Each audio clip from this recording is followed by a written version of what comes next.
ಶ್ರೀ ಮಹಾಮೃತ್ಯುಂಜಯ ಸ್ತೋತ್ರ. ಓಂ ಅಸ್ಯ ಶ್ರೀ ಮಹಾಮೃತ್ಯುಂಜಯ ಮಂತ್ರಸ್ಯ ಶ್ರೀ ಮಾರ್ಕಾಂಡೇಯ ಋಷಿಃ ಅನುಷ್ಠಪ್ ಛಂದಃ ಗೌರಿ ಶಕ್ತಿಃ ಮಮ ಸರ್ವಾರಿಷ್ಟ ಸಮಸ್ತ ಮೃತ್ಯು ಶಾಂತ್ಯರ್ಥಂ ಸಕಲೈಶ್ವರ್ಯ ಪ್ರಾಪ್ತ್ಯರ್ಥಂ ಜಪೇ ವಿನಿಯೋಗಃ. ಧ್ಯಾನಂ. ಚಂದ್ರಾರ್ಕಾಗ್ನಿ ವಿಲೋಚನಂ ಸ್ಮಿತಮುಖಂ ಪದ್ಮದ್ವಯಾಂತಸ್ಥಿತಂ ಮುದ್ರಾ ಪಾಶ ಮೃಗಾಕ್ಷ ಸತ್ರ ವಿಲಸತ್ಪಾಣಿಂ ಹಿಮಾಂಶು ಪ್ರಭುಂ ಕೋಟೀಂದು ಪ್ರಗಲತ್ಸುದಾಪ್ಲುತತಮುಂ ಹಾರಾದಿಭೂಷೋಜ್ವಲಂ ಕಾಂತಂ ವಿಶ್ವಮೋಹನಂ ಪಶುಪತಿಂ ಮೃತ್ಯುಂಜಯಂ ಭಾವಯೇತ್. ರುದ್ರಂ ಪಶುಪತಿಂ ಸ್ಥಾಣುಂ ನೀಲಕಂಠಂ ಉಮಾಪತಿಂ ನಮಾಮಿ ಶಿರಸಾ ದೇವಂ ಕಿಂ ನೋ ಮೃತ್ಯುಃ ಕರಿಷ್ಯತಿ. ನೀಲಕಂಠಂ ಕಾಲಮೂರ್ತಿಂ ಕಾಲಗ್ನಂ ಕಾಲನಾಶನಂ ನಮಾಮಿ ಶಿರಸಾ ದೇವಂ ಕಿಂ ನೋ ಮೃತ್ಯುಃ ಕರಿಷ್ಯತಿ. ನೀಲಕಂಠಂ ವಿರೂಪಾಕ್ಷಂ ನಿರ್ಮಲಂ ನಿಲಯಪ್ರದಂ ನಮಾಮಿ ಶಿರಸಾ ದೇವಂ ಕಿಂ ನೋ ಮೃತ್ಯುಃ ಕರಿಷ್ಯತಿ. ವಾಮದೇವಂ ಮಹಾದೇವಂ ಲೋಕನಾಥಂ ಜಗದ್ಗುರುಂ ನಮಾಮಿ ಶಿರಸಾ ದೇವಂ ಕಿಂ ನೋ ಮೃತ್ಯುಃ ಕರಿಷ್ಯತಿ. ದೇವದೇವಂ ಜಗನ್ನಾಥಂ ದೇವೇಶಂ ವೃಷಭಧ್ವಜಂ ನಮಾಮಿ ಶಿರಸಾ ದೇವಂ ಕಿಂ ನೋ ಮೃತ್ಯುಃ ಕರಿಷ್ಯತಿ. ತ್ರಕ್ಷಂ ಚತುರ್ಭುಜಂ ಶಾಂತಂ ಜಟಾಮುಕುಟಧಾರಿಣಂ ನಮಾಮಿ ಶಿರಸಾ ದೇವಂ ಕಿಂ ನೋ ಮೃತ್ಯುಃ ಕರಿಷ್ಯತಿ. ಭಸ್ಮೋದ್ಧೂಲಿತ ಸರ್ವಾಂಗಂ ನಾಗಾಭರಣಭೂಷಿತಂ ನಮಾಮಿ ಶಿರಸಾ ದೇವಂ ಕಿಂ ನೋ ಮೃತ್ಯುಃ ಕರಿಷ್ಯತಿ.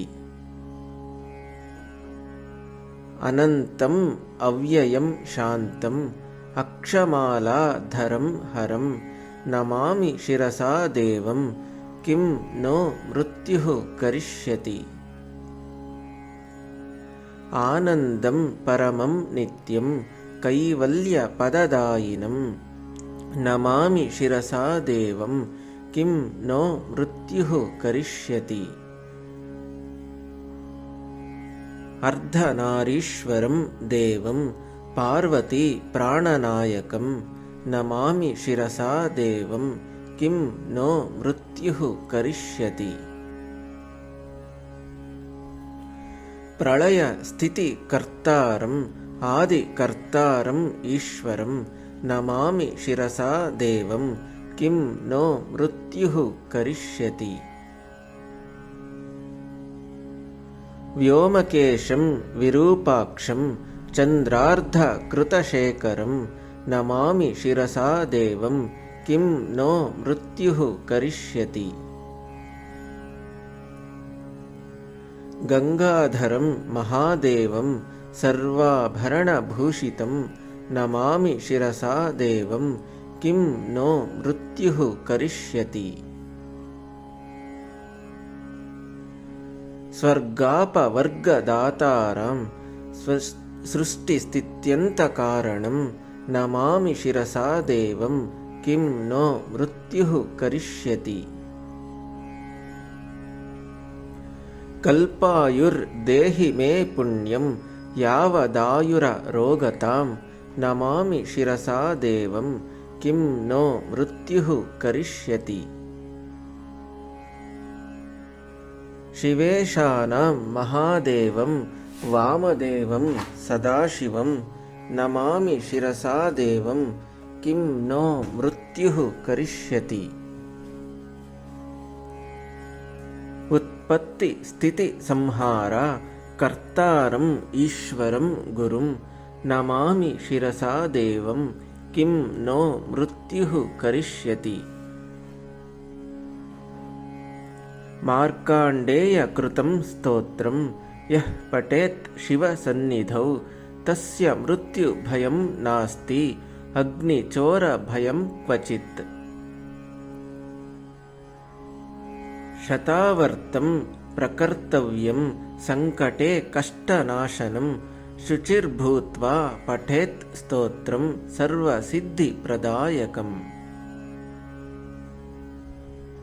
मृत्युञ्जय महादेव त्राहि मां शरणागतं जन्म मृत्युजरारोगैः पीडितं कर्मबन्धनैः।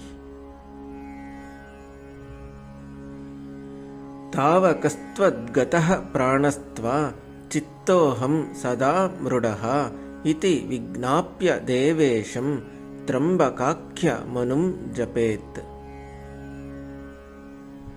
नमः शिवाय सांबाय हरये परमात्मने प्रणतः क्लेशनाशाय योगिनां पतये नमः इति श्री मार्काण्डेयपुराणे मार्काण्डेयकृत महामृत्युञ्जयस्तोत्रं सम्पूर्णम्।